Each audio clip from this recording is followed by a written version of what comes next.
Баршаңызға сәлем, менің есімім Гүлбану. Мен сіздерге осындай керемет, әдемі болып шығатын құймақтың рецебімен бөлісетін боламын.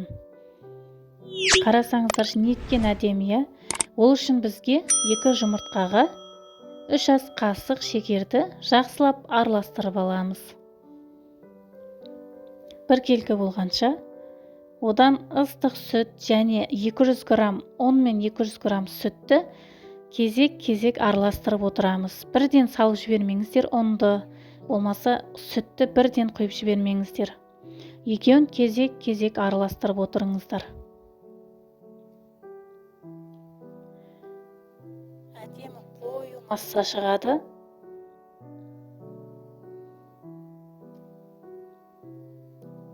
Қою массамызға қайнап тұрған ыстық суды жай-жайдан құйып араластырамыз.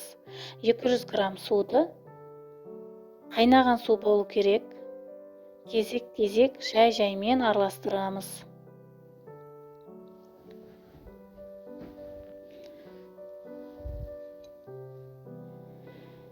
Осындай әдемі болып тестамыз шығады. Оған 3 ас қасық майымызды құйып араластырамыз. Қызып тұрған болу керек табамыз.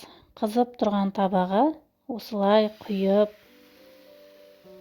айналдырып, 1 келкі етіп аласыздар.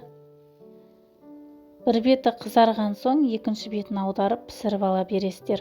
Міне осындай керемет блинчиктің өзім тапсырысқа дайындап жүрген блинчиктің рецебімен бөлістім. Сіздерден қолдау күтемін. Лайк басып, комментарий жазып, менің каналыма тіркеліп кетулеріңізді сұраймын. Керемет. Балалар өте жақсы көретін құймақтың рецебі осылай. Баршаңызға рахмет.